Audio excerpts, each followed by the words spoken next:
You're watching the News Channel 15 Highlight Zone with Glenn Marini.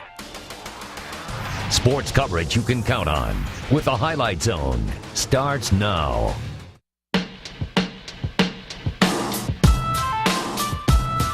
It's good for this area knowing that two teams are playing for the regional championship. Win or lose, we got 2 or 3 games left. Getting all the way to the championship for us.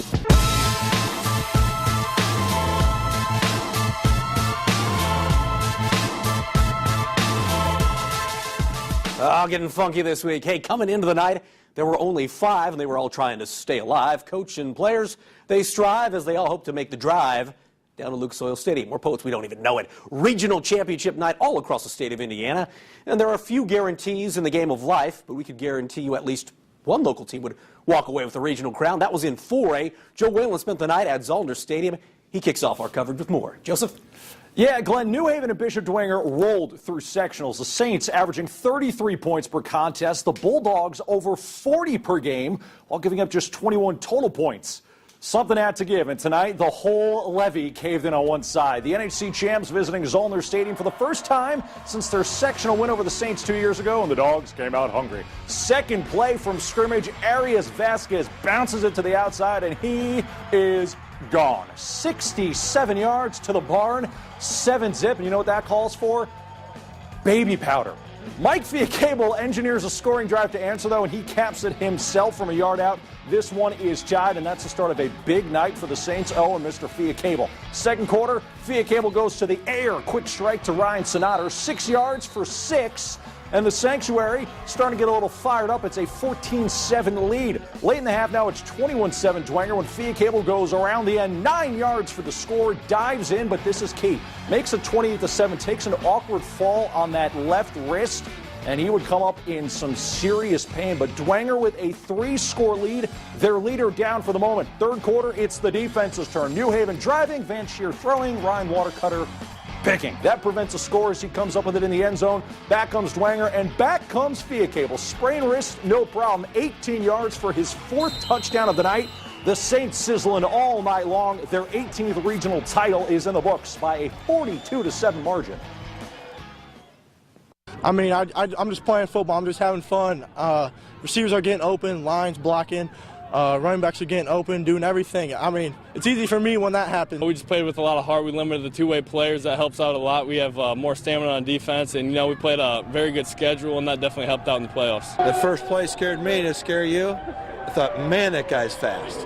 And but they hung in there. We weathered the storm.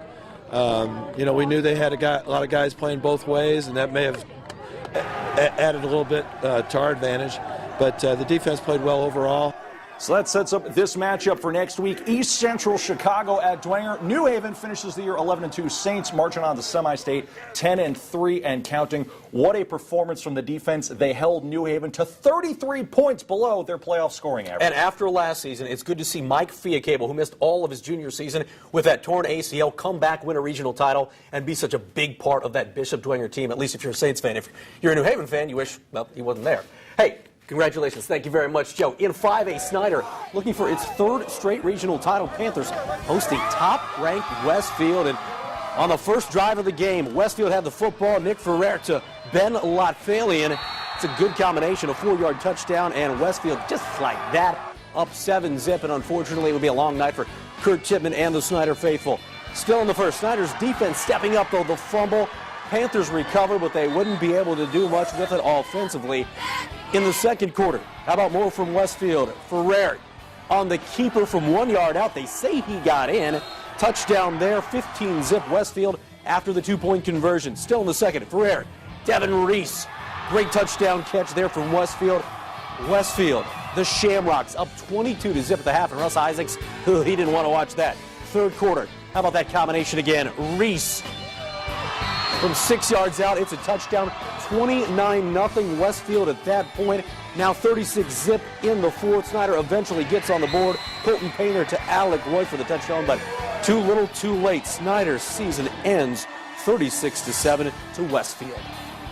For this senior class, they've won a championship. It ends earlier than we always want it to, unless you win that last game of the season. So, at that point, it's disappointing. But as we get over the heartbreak of the loss, and we were able to reflect on the season. There'll be a lot of positive things for this senior class, and they've left a championship legacy at Snyder High School as is their goal every year, and we're proud of them.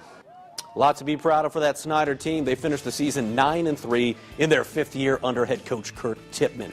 Well, we're done with the big schools, but coming after the break, we're going to hit up 3A and Class A. Concordia looks to win its 9th in a row. The Cadets in West Lafayette, highlights from that one. Plus, South Adams looking for the program's 2nd ever regional championship. Would they get it? Starfires down in Bern against Tri-Central. It's all coming up next in the Highlight Zone. It's great to be in Starfire tonight. You're watching the Highlight Zone. Yeah!